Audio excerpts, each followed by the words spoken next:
everyone, thank you so much for coming back to the show. Today's guest is a school dropout turned pro skateboarder, turned TV host, turned entrepreneur whose incredible businesses span everything from food to shoes to real estate and entertainment. You'll know him as the host of MTV's Ridiculousness and also the founder of Dyrdek Machine. I'm so excited to introduce you to Rob Dyrdek. Rob, thank you so much for coming on to the show. Thank you. I mean, when we run through it in that order, you know what I mean? It's like, he dropped out, professional skateboard, TV, like it always, when I'm always reminded of the path through sort of those big buckets, it's always so funny to me to think of like where I've arrived, you know.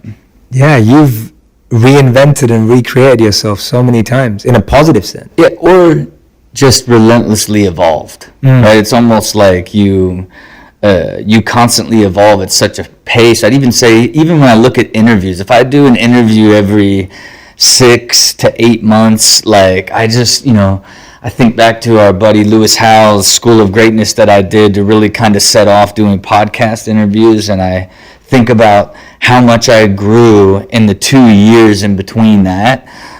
Is so remarkable. So I'm always using these type of interviews as these sort of markers of the elevation that I'm doing every 6 to 8 months. You know? I love that, man. That's such a beautiful way of looking at podcasts. Yeah. Bit of self-reflection. Because it's also the only place you can have like a real conversation. You know, yeah. That's a little bit deeper rather than when I do a TV interview or something to promote one of the shows. It's like, tell us about the funniest video you got on there. Oh, wow.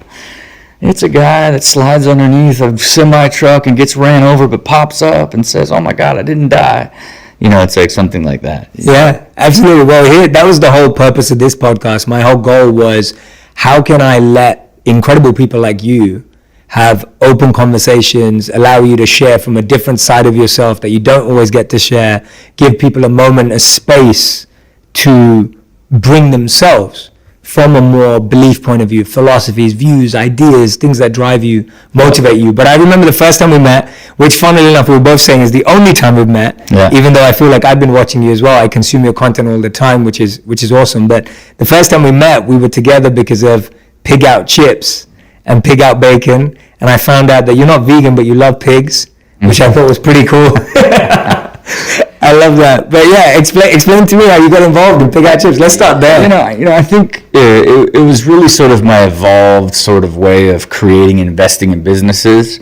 I think one of the big things that I really look at is that sort of do or die, as I describe it, entrepreneur, founder, right? And that was Bill Glazer, and like what he really had is a very unique skill set. And then when I run through my principles, when I look at opportunity, it's do or die founder, leadership team. It's white space, clear path to liquidity, and unfair advantages, right, is sort of what I try to run through the filter. And the thing about the product itself, we already know that sort of the vegan market and plant-based products are really sort of evolving. But it was like when I tasted it for the first time, I was like, oh my God, this is like a revolution. This is bigger than just like, you know, and it was called Fresh Soul at the time. And I was like, man, like this is like an entire category. This is like meat chips. You know what I mean? Like this is something so much more unique and it's entirely own vertical, right? And as I decided to invest with them, we went through sort of this unusual process, right? Like where for me, everything is validated through a financial model, right? And he had created one of the most beautiful tactical models on how he would grow the business, door for door, SKU for SKU, margin for margin, like just the beauty of who you want to be in business with, right? And it's very rare that you have a creative mind, an operational mind, and a financial mind that's running a business. But what's missing was it was called Fresh Soul, right? And I'm like, man, you have this super unique product and this entire space is like Hampton Creek, Beyond Meat. Like, it's all this soft, like that's what you expect. There's an opportunity to be louder and more aggressive in this space. And I was texting him and hitting him with like vigilante and like trying to think of like all these different sort of names or ideas. And he called me and said, I think I got an idea, man.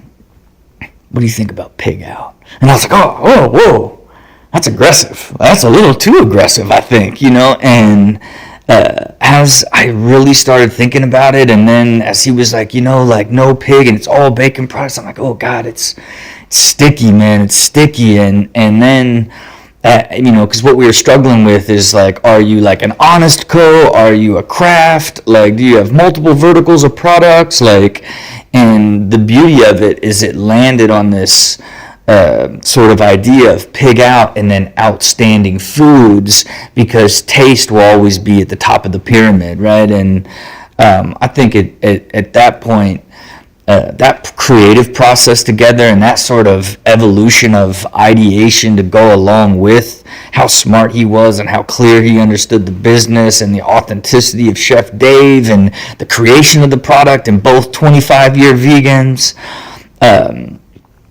Despite not being a vegan, I was like, man, this is just an absolute home run, and I came on at a very significant level, right? Yeah, so that absolutely. we would really become true partners, almost co-founders, if you will, in this completely evolved version of the business. I think even a testimony to even Bill is finding someone like you, right? Of just like, hey, like you create this deeply viral content of like, he's just constantly evolving and getting in front of so many different layers of people, from manufacturing to financial support to creative support to different ways to continue to evolve and push the brand pre-revenue to such a high level. Absolutely. So it's the shining star. If I have 20 different portfolio companies right now that I've all 17 of which I built over the last 2 years, it's the shining star of what the archetype is, especially when you layer it against the principles, right? And the unfair advantages, distribution relationships, ton of influencer investors, like, great clear path to acquisition, long-term or going public based off of sort of the growth of the market. It really not only meets my 4 core principles, but at the top of the pyramid, he is who I hope to be in business with in every single venture that I do going forward. That's beautiful, man. I love Bill. Bill, big shout out to you. We love you. Yeah. Okay. Bill, you've heard it before, but now you've got it on Jay's podcast. Yeah, exactly. And I love Pig Out chips too, man. It's a great product for sure. And I love the name. I didn't know that story. Yeah, I love that story. That's such a great story. And I think even like I texted him like the pig face and the out symbol, which led to like, man, we should make, when we were branding it, it was like, no, like we should like underline the out, put the line to the out, and we need to make our Tony the Tiger, like make like a streetwear sort of like cause like pig character, which even led to creating even the actual pig character. And one of the early things that I loved was this joke that Bill had of the pig character being like, finally bacon I can eat, right? And I just thought, that pigs love mushrooms, and I just love this. It's super edgy. It will be super controversial. And, we wrote on it, right? It says it on the package. A little pig has a little bubble. It says, finally bacon I can eat.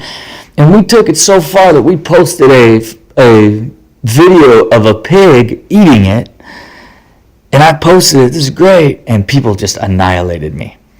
And I was like, man, like I fundamentally was so wrapped up in how funny and great the idea was. It was like, would you eat human tasting chips, right? Like it just And it was like a last second change where, it affected me enough where I didn't really tell him. We talked about it a little bit, but weeks went by, and then right as we were about to go into production, I just had a panic call. I said, look, we got to take it off the bag. Like it's going to be permanent now. It's going to be on every single shelf. It's one thing to delete a social media post, but if it's like finally bacon I can eat on a bag, it could be a lot more problematic than it is good for us, and changed it at the last second. And I know we weren't going business. That's I was going to share another insight for you. Do it. I love it, and I'm not against the business. I want to talk about business from you because I see the way you talk about business is philosophical. Yeah. Like the way you see business is philosophical because it's like an absolute deep life passion and life mastery. So you love it so much, and as someone that just engages with people's passions, regardless of whatever it is, I think it's contagious for anybody that's from that sort of mindset. Absolutely, man. And it is. It's like, even for me, it's the creation of it is what I love so much, and even to the point where I just no longer even invest in people's ideas. Like, if I can't help shape it, if I can't push you and then you hit me with pig out, it's like, wow. If I can't go through that crazy process and then it's like, here's the bag color, like, well, here's the bag. It's like, what? Like, every time, the greatest thrill in the world is a conversation about an idea to where it's finally in market and sold to someone, right? And the entire process of that, right? And I don't like to operate businesses, right? I don't like to run them. I like to be in the creation side and build my system to make sure that I live in that stage. That's the birthing stage and the shaping. And then I create systems to ensure that it goes on and finds success, because it's only fun when it works, right? Because you're so excited in that early stage, and you get it to market and you can't find the consumer. Nobody wants it. Like, now you're trying to mess with pricing strategy. Was our messaging wrong? Like that they call it the valley of death in business. And I like to refer to myself as a Sherpa through the valley of death. And it is such it's so fun till you get to market, and then now you have to fight for your life to become a real business, right? And it's also thrilling from afar. That's why I love to help create, finance, and then advise, because being in the trenches takes a lot of like heart, blood, sweat, and tears to actually make something come alive and really work. And so I love advising that to 20 different people.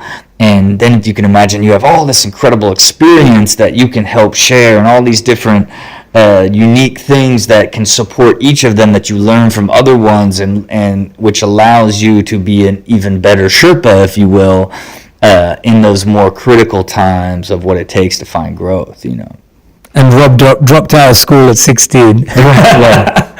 That's crazy, man. Like, when you dropped out, like, now when I hear you speak, it's like you got an MBA, like, it's your understanding of business is even deeper than that, because it's practical, it's tested, it's experimented. But when you dropped out at 16, see, now it's become somewhat of a trend to talk about dropping out, being an entrepreneur, not having to go to college. When you did it, it wasn't cool. Like, it wasn't the in thing to do, I'm sure. Were you scared? Were you excited? It was different circumstances, because I was gifted with deep belief, right? So it wasn't like, going to school was just problematic for my path, right? So I didn't look at it like, am I taking some sort of risk? I was also raised by entrepreneurs. Like, everyone around me started companies. Every single person. It's why I quit school at 16 and started my first company, built it soup to nuts, conceptualized the entire concept, put together the entire product line, the entire team. It was a skateboard truck team, and hand drew the logo. I was reading this book, The Orion Prophecies, and created the Orion trucks, this part of the skateboard, and launched that at 18. Right, so that was the beginning of the process. So I never looked at it as, am I taking a leap of faith and taking some big risk? I looked at it as, I grew up with entrepreneurs. Everyone around me started companies. I'm going to quit school and start a company. Didn't even occur to me any other way. And I also was offered to become a professional skateboarder at the time, despite the fact that you didn't make any money doing it. Right? It was still after 6 months, they guaranteed me $1,000 a month if I moved to California. And I was like, okay, I'm moving in, let's go. Right? To me, it was because I would get $200 check, a $300 check, $600, because I only get paid off board sales. Yeah. And, and that year in December, before I moved to California, I sold one board and got a $2 check, right? So getting guaranteed $1,000 was just you might as well have hit the lottery back then, Yeah. So it's life changing. And again, blessed with belief, just blessed with a self-belief and very little doubt, and everything you chased, you achieved, which then built the foundation even further, which has always been, something that is the gift that I know is the greatest gift that I actually have, because it really is like being an athlete or any other sort of mastery or experiencing you develop, but it's the most powerful because it's the core of everything that you ultimately choose to do in your life, and that to me is what I'm most thankful for from that era. And fortunately, you jumped off, did a bunch of things, and they worked, and all it does is reinforce that, right? Very few times have I been faced with a deep failure that wasn't a deeply clear lesson that was a part of growth, right? There's no missing elements inside, and none devastating enough that made me question my abilities or whether or not I would eventually find the success that I sought inside. That's a huge blessing, man. How does everyone get that blessing? Can they? I would say in self-reflection,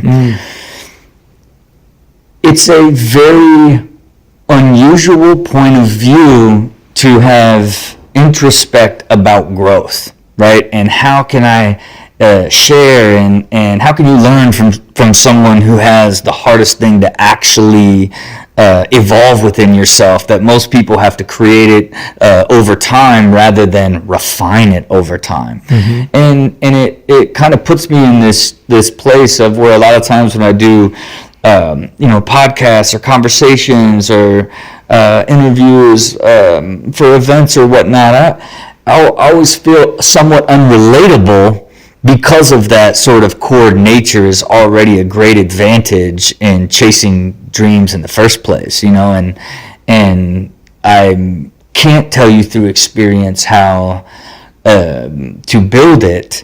I can just tell you what I've done with it to optimize it. Yeah. You know what I mean? Yeah, which is much different. Thank you for the honesty, man. Yeah, it's good to hear that honesty.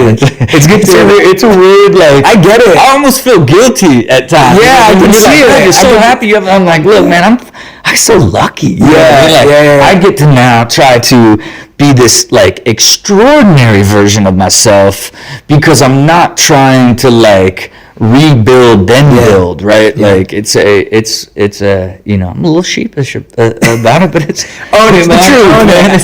Own it. It's awesome. I love it. In my teens, I felt I uncovered the ability to follow my intuition very closely. Yeah. So when I probably around the same time that you're speaking about, when I was 16, I felt like I really started listening to my inner voice, and now my inner voice is so loud that I don't know what else to follow. Yeah. And so all the decisions I've made, whether they've been big risks externally or big risks how other people see them, for me it's been easy because that voice has just been so loud. Yeah. And the other voice, which is trying to block me or stop me or fearful, I can barely hear it. Yeah. And it's only got louder and louder and louder. Yeah. And you're right, it's an unfair advantage. And look, and I would argue I walk that same side too, right? Where the intuition, consistency, right? Where you, your gut tells you a certain way, you're patient, then it happens.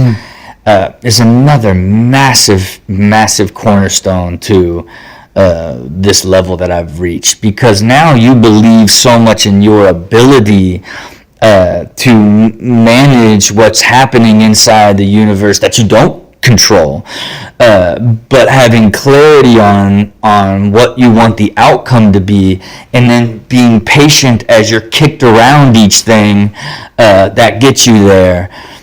Which is also another massive skill set that's hard to teach, that like you're saying, when you're gifted with it, is a great advantage on pursuing dreams, but also pursuing happiness, right? And being able to navigate through the unknown with just feeling is incredibly difficult as well. You know? But I like what you said. You grounded it in self-reflection, and self-observation is a great place to start. Yeah. Like that's a great place to start, just building that Yeah, dialogue. it's a part of it, right? Because Yeah. at the end of the day, you're just mastering yourself. Yes. You know, and you're just trying to master yourself, your world, everything that actually means the most to you, and what you need for energy, and what takes energy from you. It's just different for everybody, right? Yeah. And people that listen to podcasts or into personal development or growth, you're really just trying to take little nuggets that you can apply to mastering yourself and your own world, that ultimately leads to fulfillment, purpose, and happiness. Yeah, absolutely. Tell us about some of your core principles and cornerstones, and more importantly, how did you create those? Like, where did they evolve from? Yeah, and look, to me, it's being tuned in with energy, right? And it's very much more to do with feeling light, right? There's just that, when your existence is really based around, you get up every day and you're just like, a fire's lit based off of all you get to do, Yeah. right? And there's no aspect of your existence that pulls against you, but all of it, I would even argue, rather than pushes you, just lightens you, right? And I think for me, it was the discovery of that in my late 30s, and the pursuit of getting as light as possible, and really going deep into having a greater understanding of what are the things that are missing from really getting you to this deeper place of lightness, if you will, to where everything around you is energy. And I went through a process, right, of I found that I became incredibly binary, right? It was either you looked at something in a negative way or a positive way. So I would just track all aspects of my life every single day, 0 to 10, how I felt about my life, health, and work. And by doing it every day, like, you just end up like just having a data point, you just begin to see all the things that are so clear that are taking away from you, and then I just began to clear all of them. And it probably took 3 years to really do. And then now, I don't compromise them, right? I recently spent some time with the great Clinton Sparks, who has this incredible concept of defending happy, right? Where he's like, man, I've just never heard anybody who's so committed defending happy the way you are. And I never really quite looked at it like that, but that's actually the clear perspective and sort of what I've evolved into, where designing a life in such a way that everything that you do and every decision you make is either leading towards your legacy, your lifestyle, or your happiness, and then making sure that you don't ever do anything other than what supports that, right? And as he described it, you're defending happiness, and it's like, that's what really is what I'm doing, right? That's life systems and the people that I allow into my life, how and what I do every single day, the type of businesses that I do, the type of people that I'm in business with, how I live in those businesses, the structure I need with those businesses, how I look at my finances, how I look at money, how I look at where I want to live, how many kids I want to have, my relationship with my wife, like every single aspect of all of it into one holistic system that ultimately is built to just be happy, and defend happiness. I love you said that. So it's a beautiful principle, and it's parallel to when I studied again, when I was mentioning the Vedic philosophy earlier. There's a beautiful statement that says that when you protect your dharma is like your duty, what you were born to do, your calling, your passion, purpose, etc. When you protect your dharma protects you. And so when you're talking about defending happiness, it's like protecting and defending. And when you protect your intentions, when you define them, when you defend them, as you said, then and I would say you protect it back. And the hardest part, and especially hearing it, and it's because, like, at the end of the day, these deep principles of happiness are tried and true. How you design them for yourself is the difficult part, right? Because your wants and needs are so complex that it's not a one size fits all to design it and then defend it, right? And I think for me, I refer to it as lifestyle and legacy. Like, how do you want to live? Like, I like fancy things. Like, I want to live in a giant, beautiful house that I hit a button and all the doors go away with giant land, and I want crazy cars and explore the world the smoothest and easiest way, right? Like, I love the conveniences. In my legacy, I want to be all of the ideas that I sat in room with entrepreneurs and created and shape and build, and 20 years from now, the 100+ businesses that I helped develop and define, and then the life that I led doing it, right? Of showing that, like, man, you can actually be incredibly successful, work incredibly hard, and be super balanced and super happy, right? And it's only comes from when you've mastered yourself, designed a life plan that has scale so that it can evolve with you, and it's built within sort of these core ideas that can evolve and grow with you over time, is super hard to do. Yeah, for sure. You're making it sound easy. I'm listening to you and it sounds like music. But I know everyone else listening is going, how do you do that? You're like, of course I got to plan. Then you go to, like, build the plan. It's like, oh, I want to buy a house. Okay, I want to buy where? It's like, it gets incredibly difficult at those layers.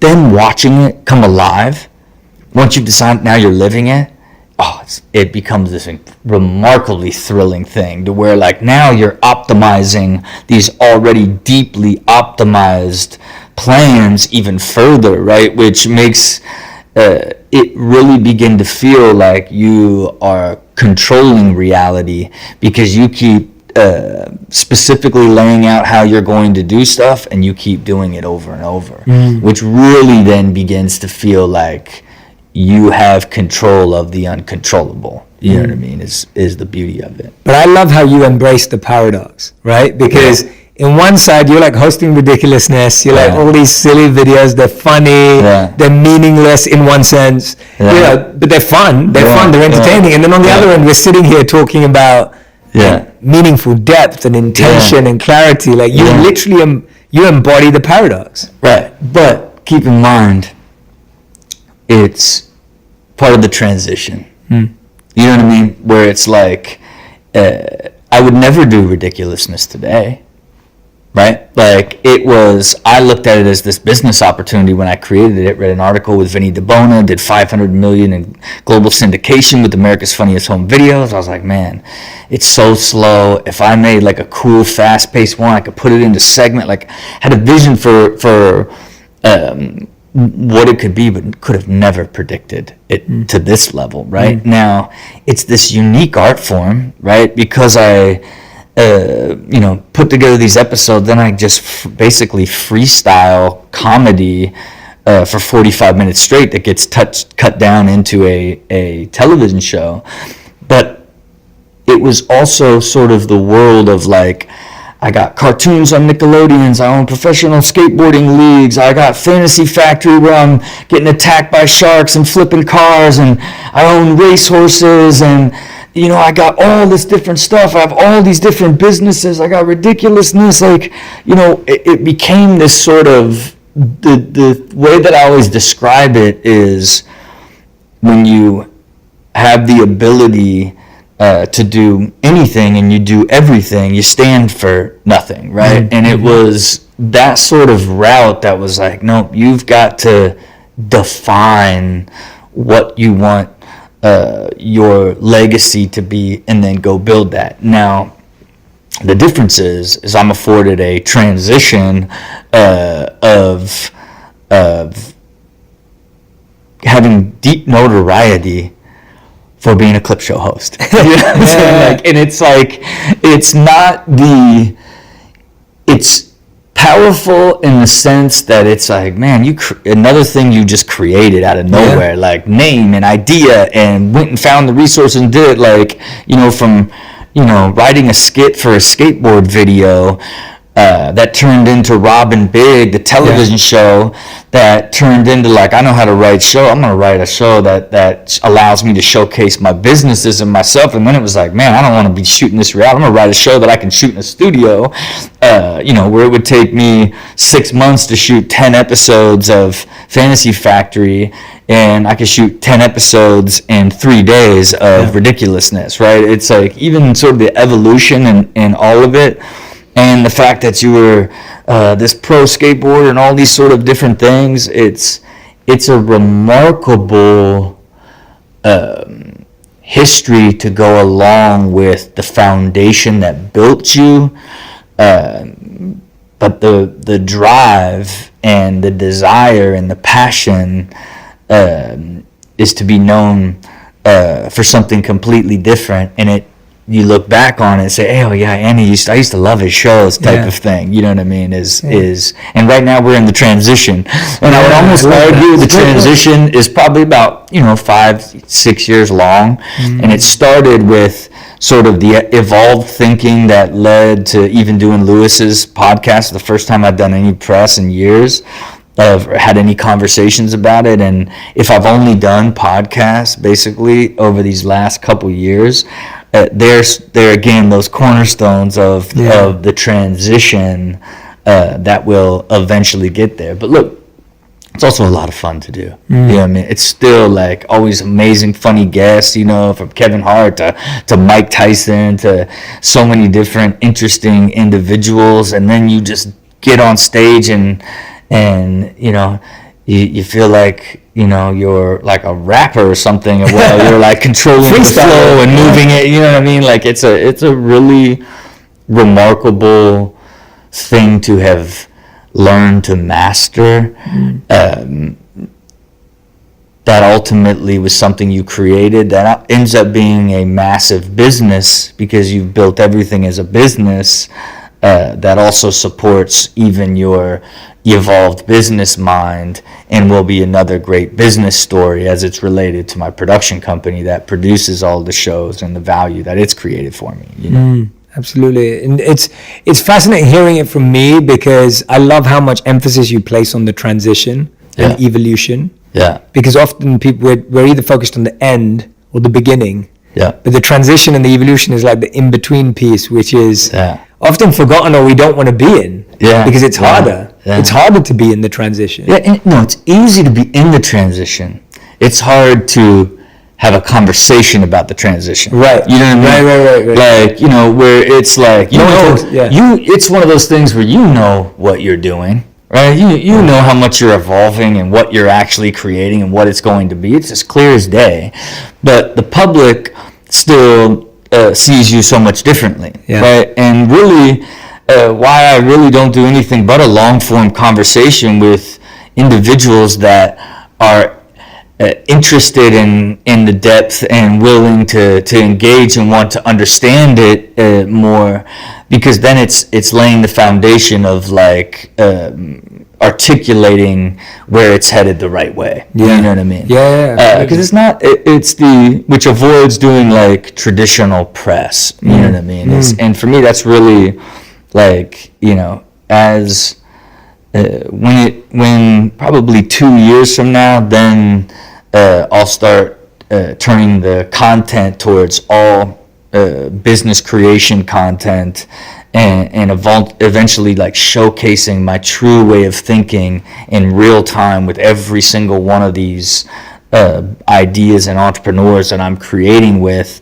So then it's like creates the gravity of other great entrepreneurs and minds that are like, I want to build a business with him, right? Because I look at it as art and science, right? I put my entire system for the world to see on how I build, because I'm still an architect, right? It's still me shaping and looking at the data and using my system to like who the target audience is and how can the product line scale and what's the real messaging and what does it stand for? Where's the real opportunity? It's all of that is the art side. And it will eventually be what the loudest version of my voice is once this side of it is done, but it'll still be done in that same sensibility that was a pro skateboarder that wrote a skit that led to a television show that led to 5 television shows and, you know, hundreds of episodes and, you know, 10 plus year run on MTV. You know, that same sensibility will now be much more evolved, and the principles and the sound will be more about living an extraordinary life, and all the things that I've created were with purpose that ultimately just level back to happiness, right?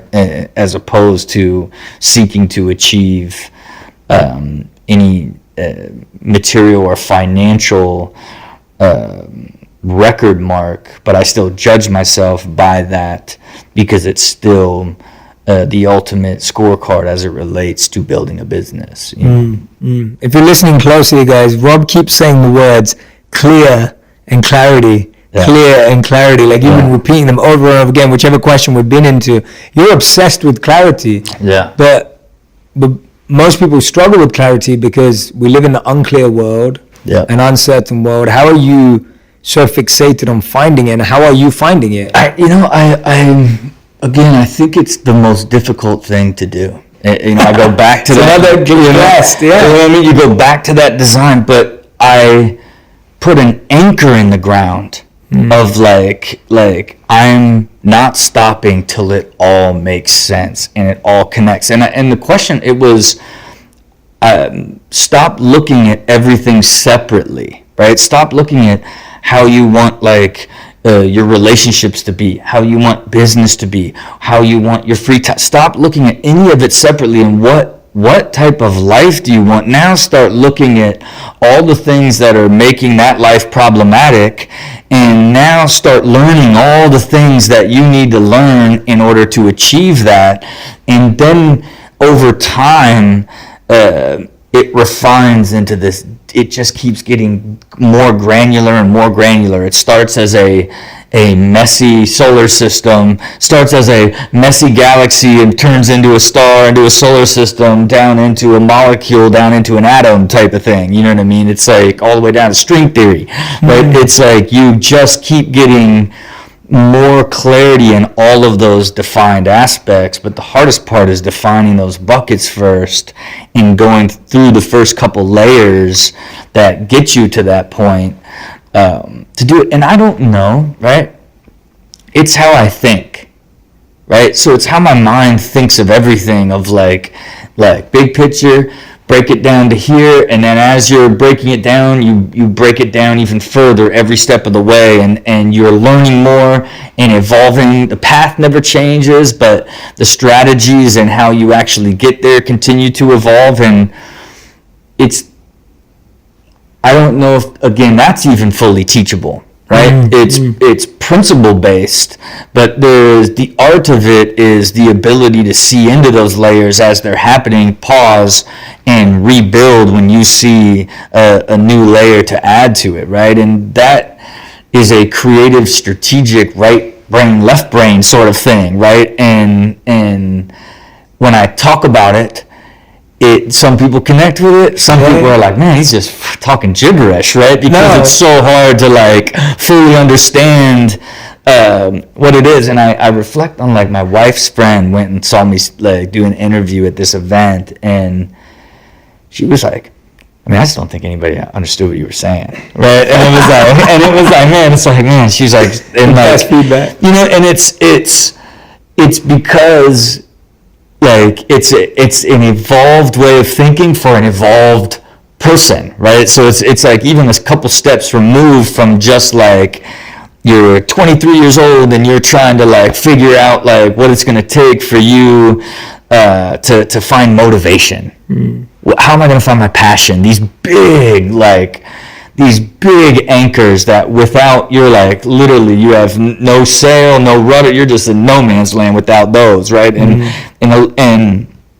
my way of thinking and talking just is never going to support helping somebody find motivation or passion, right? No. Like it's only for those that have that internal fire that will never stop like evolving and growing, and then ultimately these are the tactics that I've put in place to try to keep evolving that to an even higher level. The reason why I'm loving this conversation is because so many people today are fixated on, and for good reason, not in a bad way, fixated on demystifying everything. And as I'm like, we're always trying to break things down. We're always trying to come with 3 steps to this and 7 steps to this, and that's useful. Like anyone who's listening, I come up with content like that to help you find your passion and purpose. I get the need for it. But what I also loved about this is that you're remystifying it. Right? Like the whole world's going to demystify it, and Rob's going to remystify it. Because there is a beauty in mysticism. There is a beauty in exploration. There is a beauty in intellectual curiosity. And not having everything laid out in diagrams. Like as much as you love data, which you do, like you said right at the beginning, you said Bill put forward a business plan with clarity and broke it down. Like you love that. Loved it. But at the same time, you also like experiencing the process of figuring things out. And not having everything as tactical. And look, and I also look at my path.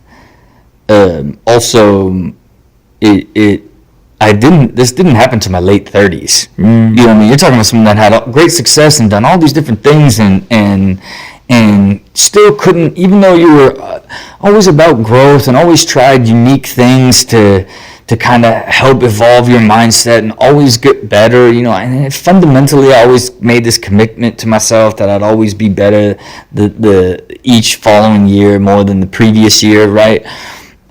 It still wasn't till there was this deep commitment to mastering life, right? And it's the one thing that needn't be mystified, because it's really what you're hunting. And the incredible joy of it is, I think it's going to be in a place that then I get to live out the next half of my life in this like life mastery of just complete bliss, because it took me 5 to 10 years of fully committing to living the life that I want to actually go and do it, right?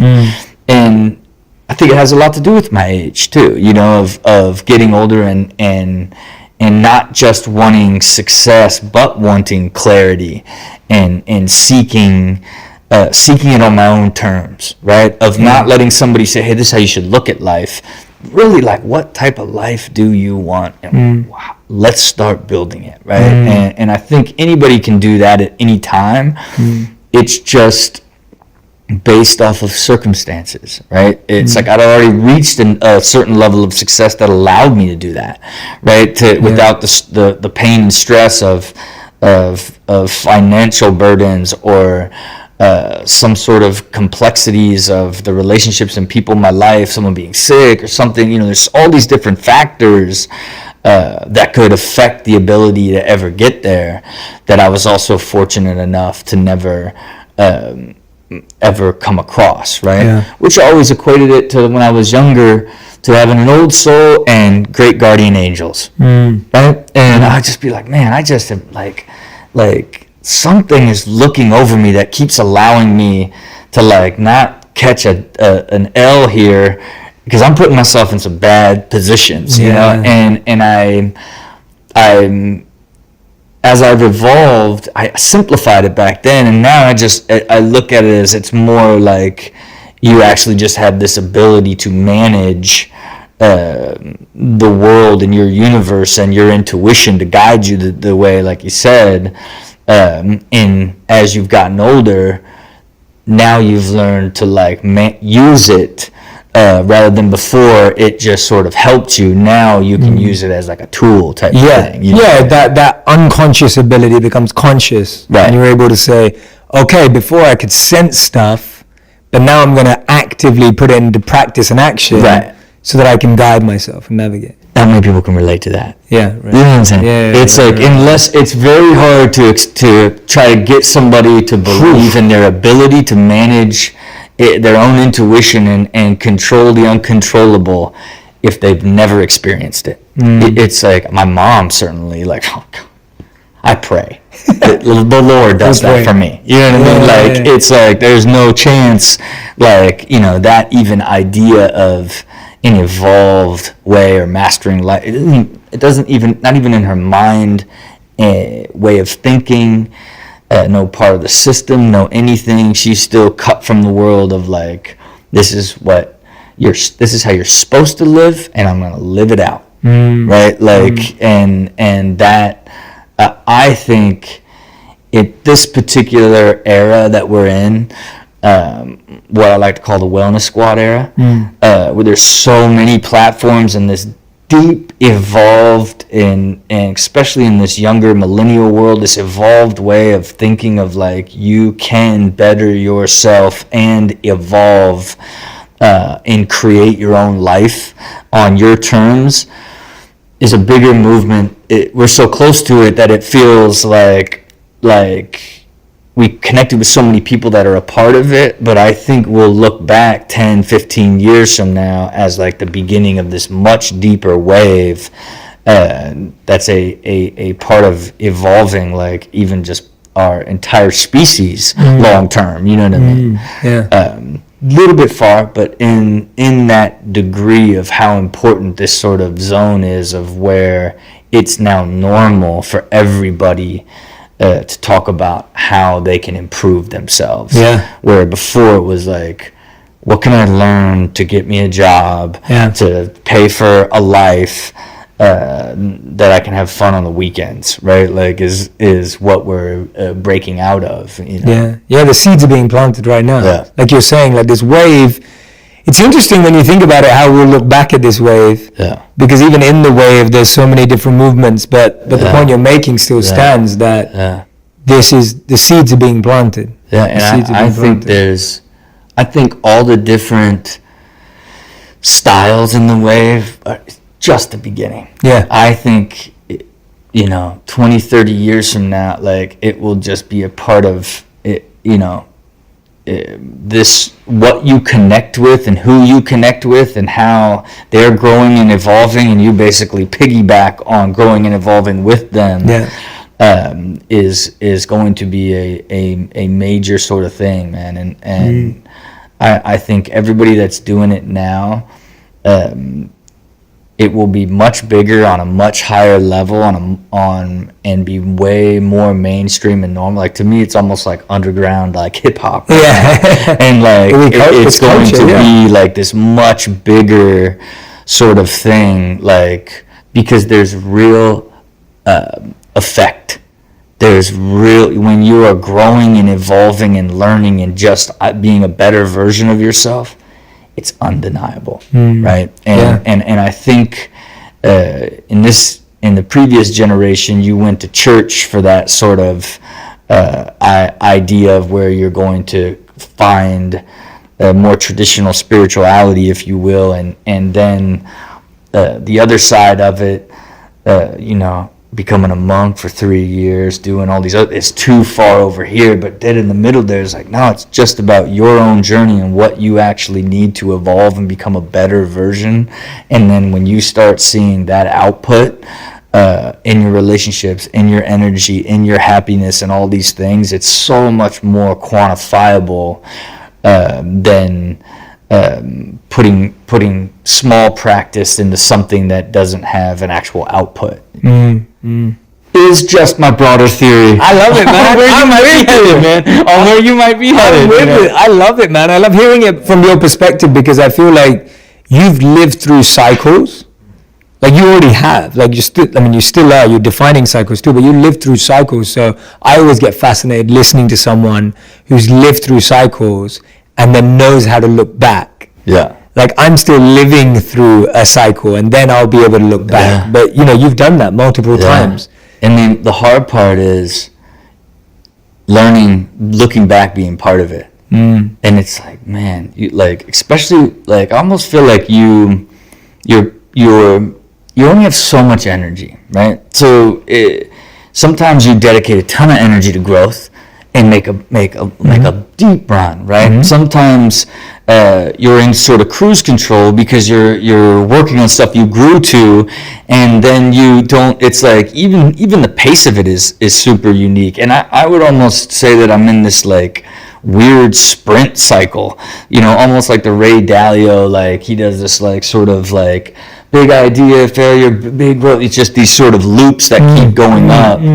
And I can just feel those. And again, why I go back to these podcasts become these marks of how much different, same sort of ideology, core principles, but how they're evolving because I am in this just hyper evolving space where you pick something you want to involve in, and then you go so deep to take a leap forward, and now imagine then you just keep surrounding yourself even further and deeper with other people that are part of that evolution and that growth, and you just keep compounding almost your knowledge and the evolution of the growth of that I think will eventually settle out, right? Because at some point I don't think I'll want to commit the same energy to the evolution as much as I will want to be able to maximize and enjoy what I would consider the peak of myself, but I don't know that. Yeah. You know what I mean? I wouldn't even imagine I would be able to articulate it at this point. So, who knows what 10 years from now will be like. Yeah, I've noticed those cycles as well in people. Of the 5 that I've broken it down to, that I've experienced and seen is learn cycles. Like when you're in a cycle where it's all about learning, it's all about growth, it's just observing, reflecting, and then moving on from that is experimenting and testing. It's a cycle that you're in where you're trying out loads of things. Personally, professionally, whatever it is, you're just figuring it out. You don't know what's going to work. And then the third one's like performing. You get into a bit of a groove, and you're like, this is moving, this is happening, this is, you start seeing patterns, and you start seeing formulas, and you start seeing things add up. And then the fourth one, which we all know, which is struggle. You're in a cycle where you're just you're trying, you're performing, but you just, knocking on a door, it's not knocking. And the fifth one is thriving. Sometimes you're in a cycle where things are just in flow. Yeah. And you're thriving, and everyone always wants to be and thrive. Yeah. But the challenge is you've got to do the 4 before, and it's continuous. Yeah. So those are the ones I've observed. I think I would argue that that's probably it to the T. Okay. And then I would say almost to go back to what I'm my overarching principle there or statement is, I think my journey is to thriving all the time, right? At some point, you have fully optimized something, right? Now, there might be little things that come along that allow it to be better, but at certain points, you have fully created something for yourself. In my sense, it would be a life system and a way of living that now has you at such a level that even this incoming unpredictable chaos there's a system for how that even works in there to manage it and how it fully works, and nothing can break through your defense of your happiness would be living at a thriving level, right? And I would almost, they call it the flow state of when that energy is like, yes, when life is effortless, yep, right? And the only way to stay effortless is to make sure so many aspects of it are under control and protected, so that nothing can come in and cause the problems that force you to get out of that state in order to correct or put energy into fixing something that you should have been able to see coming, more or less, right? Like, but I would say that's the great goal, is to like one day just be in thrive mode, and just live in thriving forever. And I can see it. See it. Like, even look, I know you probably meditate for like 10 hours at a time. True. And I couldn't even like quiet my mind for a second, and even since I use like a dome that I get in and meditate in, I only listen to one meditation, right? And it's the manifestation meditation. It's a guided 20-minute thing, and I just think about every bit of life of what I want to happen, and visualizing it, playing it out, and it always leads to this incredible happy feeling in the house that I build, and my whole family there, and all together just having like a super simple moment, whether it's watching TV or having dinner. Like, it always leads to that sort of moment, and the feeling in it is the feeling of thriving at a high level, where there's very little worry, and you are as light as a feather, living in true earthly happiness. You know what I mean? Yeah. You mentioned the earthly happiness. Do you see a difference in realms? And Look, I can't call it other than I just think this is, when you look at how we've evolved and what we understand of the universe as a whole, we're these fleshy, sketchy objects that could, I could trip and hit my head, and that's it. This whole thing's like, you're gone, right? Like, and so to me, I just don't even think we have the ability to even wrap our heads around how this entire system is actually connected. And fundamentally, the closer we get to it, the further it gets away. Because it's not like all it is that much more insane. I find it, every single night I watch something to do with the universe before I go to bed, as I'm falling asleep, right? Just the scale and what the universe is so fascinating to me, right? And this idea that 100 years ago, 500 years ago, it was like, oh shoot, we're not the center of the universe, the sun is, right? Then 100 years ago, it's like, man, we're not in a galaxy, we're in one of billions of galaxies, and guess what? They're all like going away from each other. Like, that means, and we can look back and see that, oh my gosh, this whole thing started 14 billion years ago. Now we know how long and what this entire like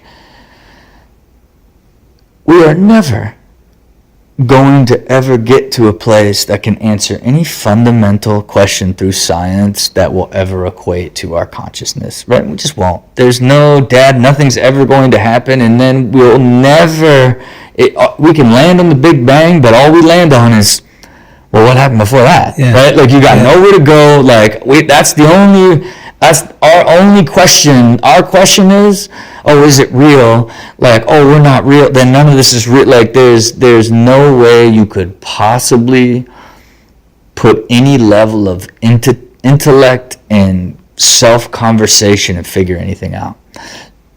But what is fundamentally true is it's all, at the bottom that we're just bits of energy that are fully connected through this giant wave of energy, right? And what does that ultimately mean from a long-term spiritual aspect?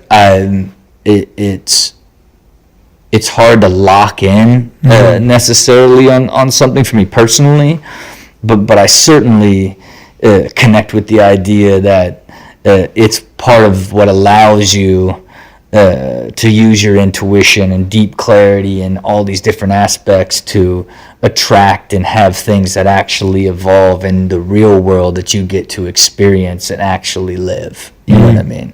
I think beyond that, it's just I don't have an answer, or even don't have the time for the question that would ultimately benefit me, because I would keep hitting the same roadblock on the fundamentals. You know what I mean? No, it's great hearing your thoughts, man. I'm really glad when you talked about your meditation, your visualization.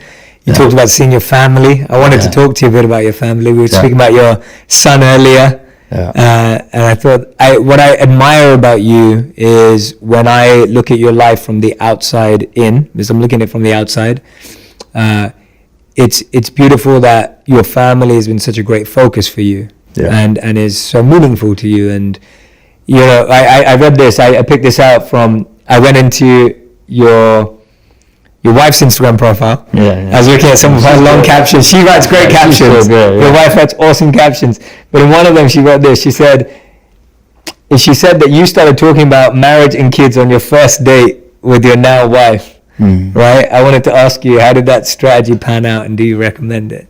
Look, I knew I was going to marry her from the instant, right? And I felt my whole life I would know instantly as well. That's how much a deep believer in true love that I just never wavered on, right? And there were times where I thought am I being unrealistic? But I steadfast to it, and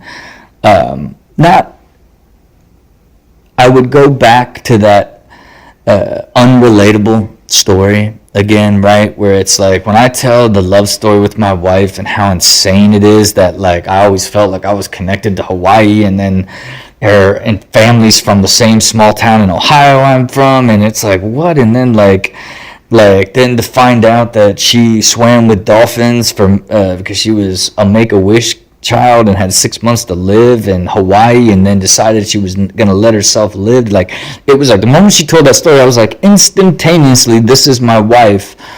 And then the actual path to marriage, to children, and the actual relationship that we have, I couldn't even fathom that a relationship like this was possible, that it ultimately is the cornerstone of what shifted my mind from looking at all these different things and no, what does forever look like? This is now us and our universe forever.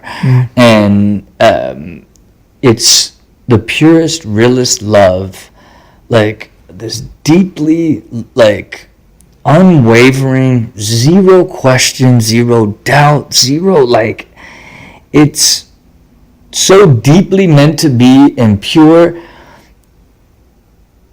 it feels unrealistic to sharing it with people. You know what I mean? I go back to that, like, oh, of course you do. You know, of course you, like, and unrelatable, so, right? Like, we mystifying Rob. Yeah, like, this is not like, here's Rob, like, with this another thing of just like, oh, you know, it's. I love when it piles up in, again.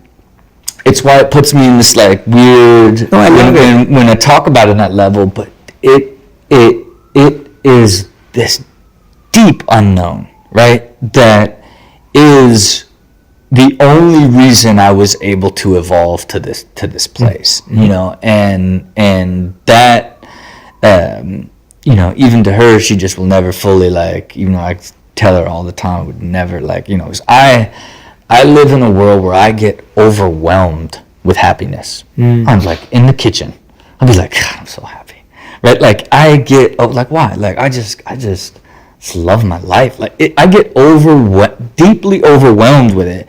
And I always tell her, it's like I would never have had the ability to get here without you. And that's not true. That's not true. You know what I mean? Like, no, it really would be impossible, because I do believe to get to that level that you do need a partner and need to be connected at a deep level to create your own universe together. I think it's just essential, and but not necessarily, I guess. I think in experience of so many people I know, I don't hear very many people talk the way that I talk about their wife that they've been together for years and have children with. You know what I mean? So, and look, and the beauty of it is, I'm thankful. You know what I mean? And like what an incredible thing. But then, best believe our children feel that energy in the realest way, right? It's like there's no, you can just see in how they're evolving and what they are, that they are from this deeply happy home of love, and like there's no, the confidence and the way that they talk and think and who they are already at 1 and 2, and how happy they are is because they don't know an environment that's any other way, right? And it's never wavered. It's like I have very rarely never been singing my son awake and my daughter awake first thing when they get up. You know what I mean? And very rarely do I not put them to bed. And I think that sort of aspect is going to create long-term stability for them just finding their own happiness, right? Because I don't ever want to make your own decision. If you end up being unmotivated because we live in this castle and dad's super cool and he's like, whatever, if you don't want to go to school, let's go to Hawaii. I don't have any preconceived thoughts on how they'll evolve. It's really funny to see my 1-year-old daughter, how she has this raspy laugh and just laughs nonstop at everything, and how happy she is, how cool my 2-year-old is, who was born cool, who just never wanted to be held, who even this morning, no kisses, Dad, I'm gonna kiss you, and how you're seeing them already shaping into who they're and who they're going to be. And I want to be responsible for it, but I just know I'm not. You just don't have I know we're giving you a great base and this solid foundation, but the soul that's in you is the person that is in you. It is not being created day to day here. That is, you were born this way. You know what I mean? And it's an incredible process to watch come alive. And I think even going back to where we were speaking earlier, and you're like, when does a kid walk? At 5? Yeah. Right? Was it 2, 3? Yeah. No, 1. It's I had so many misconceptions about children, and I'm like, what? The whole process has been I feel like I've known so many people I've never heard this. This is how this stuff works. It is truly one of those things that you just never fully understand till you start living it. And really, I think it really evolves when the personality evolves, and now you're communicating, and 2-year-olds telling you jokes and trying to manipulate you, and saying, let's watch football. You want to watch football? And I'm like, okay. And we sit down on the couch, and he's like, Toy Story.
I'm like, what? Like, he just tricked me because like he knows that I love to watch football and got me on the couch to watch football. And then when I'm like, we're watching football, then he cries and like, and then it's like, okay, God, you got me. You know what I mean? It's like, watching Toy Story. we're watching Toy Story, right? Like, but I'm just so impressed that how can you be this young and trick me like that? Yeah. You know what I mean? Like, it's.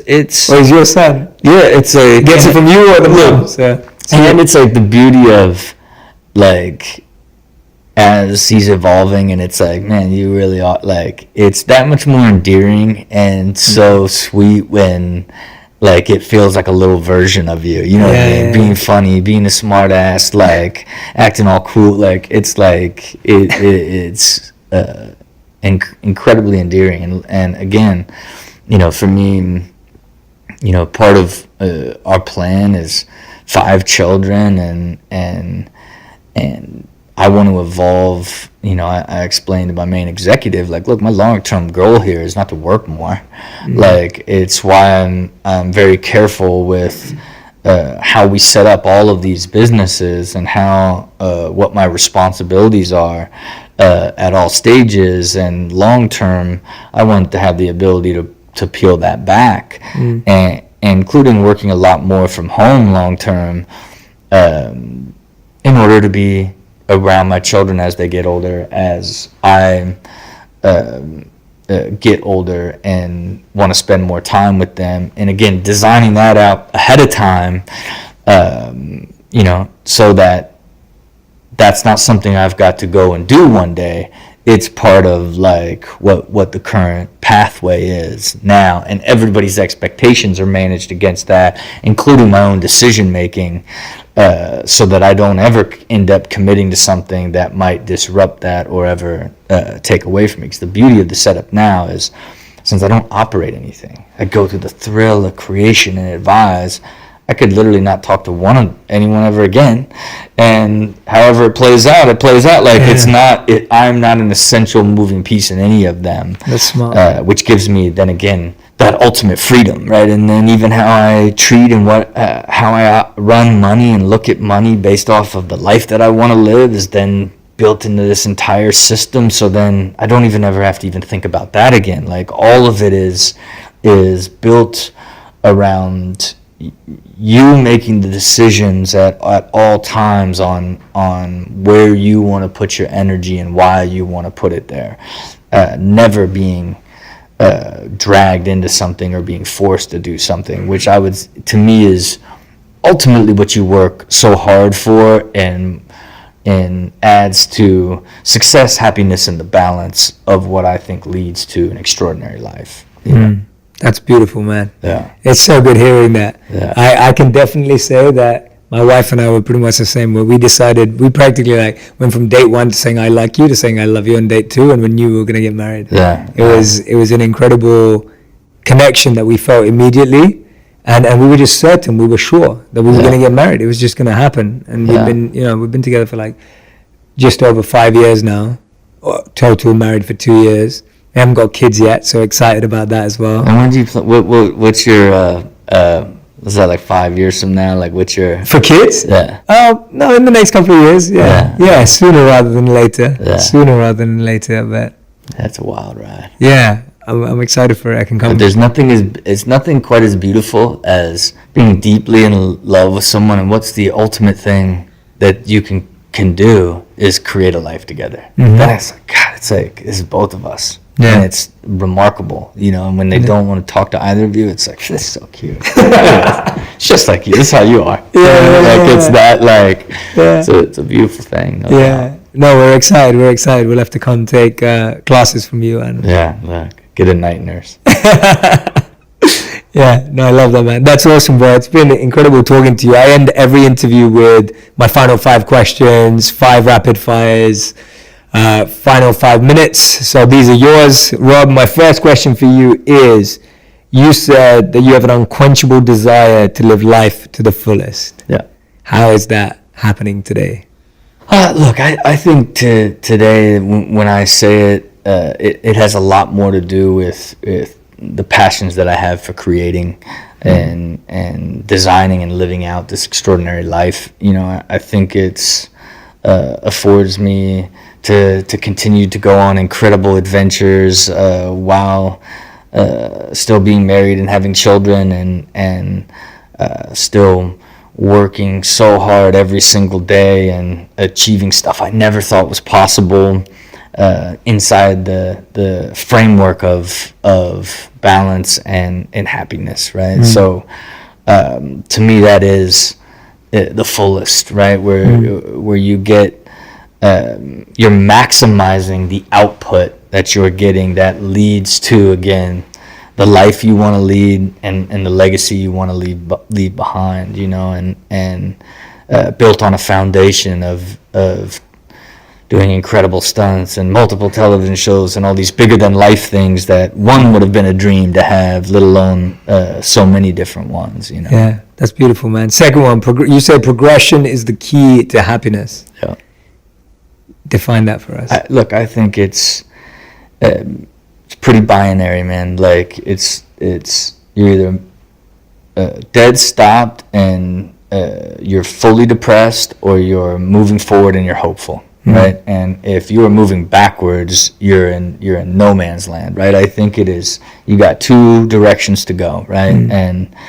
And to me, as long as you are consistently moving forward and evolving on and that's all aspects, that's relationships, that's business, that's health, that's wealth, that's literally all of the core principles that you need to be fulfilled.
They have to constantly be evolving and growing in order for you to feel the fulfillment that you're achieving, right? Because without it, you question everything. Like if you start to roll back, you spend all your energy not pushing things forward and using that momentum. You spend all your energy on questioning and doubting and like getting into no man's land. And I just think if people just focused on that, that it would eliminate so many different things that play a part in dragging them down and forcing them into doubt. You know?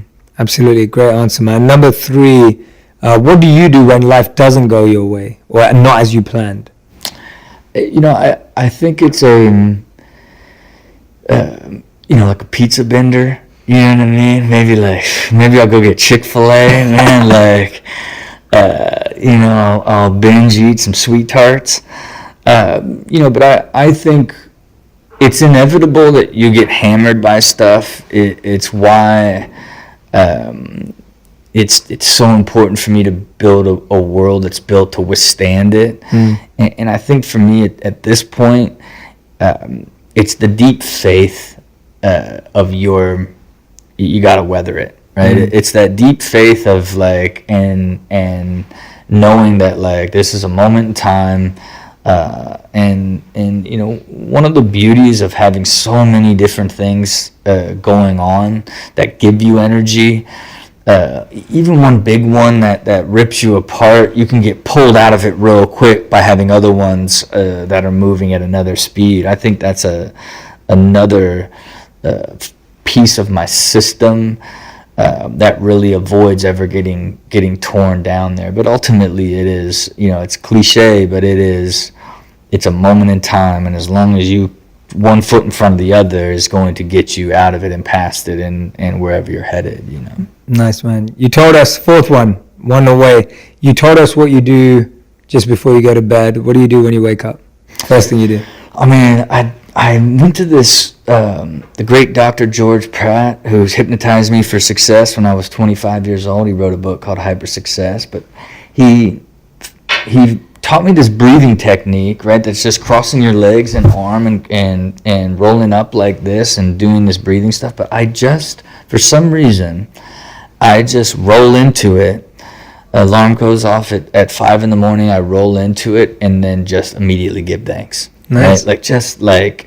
And it always, and it's not practice, it's pure. It's like your wife, your children, the healthy children, the life. Like this morning I just said, you know, just had some extraordinary, uncontrollable, unexplainable explosions of success that I could have never like even imagined over the last week. And I just said, I'm like, through all the healthy family, a beautiful wife and family and their health, and just this position that I've put myself in for these incredible things to happen, right? And it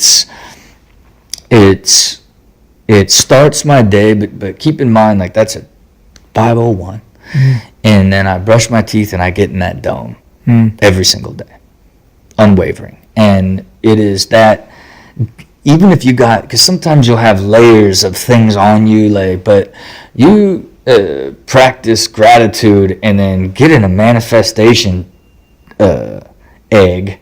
You start every day like as crystal clear, like, and filled with almost no doubt on anything that you're doing on a daily basis, right? It's a practice that I don't know is realistic for most people. Most people are like, man, 5 in the morning. Yeah. Like, I can't do it, you know, and it's like, especially going straight into meditation straight up at 5 in the morning. But again, that's what's you know, it's an egg with like lights and like sound. So it's like, you feel like you're like floating in space. But it's been the most significant thing I've done over the last year that has just put me in this much deeper, elevated mindset that allows there to be very little days that you're even like bothered by anything, right? It's pretty remarkable. Now again, that's just optimizing what's already a significantly optimized system, right? Meaning, like, if you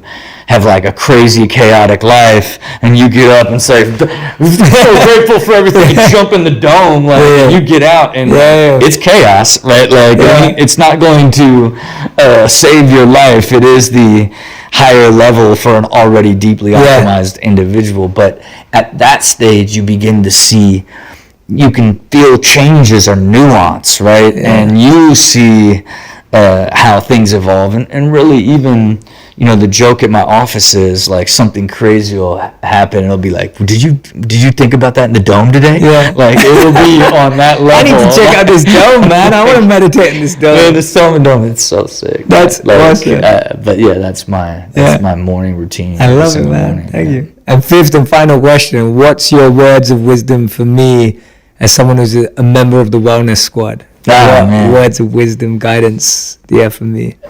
Look, I think, as someone who I think is deeply passionate about ultimately helping others, that it's defining what your personal value proposition will be inside this world long term, that has the ability to serve a purpose that can be shared by many people, that say, hey, you need to, if this is where you're at, you need to listen to Jay for this. The more defined and clear your personal value proposition is over time, and what you ultimately become specifically known for will turn into the mastery and greatness that I think you ultimately seek. You know what I mean?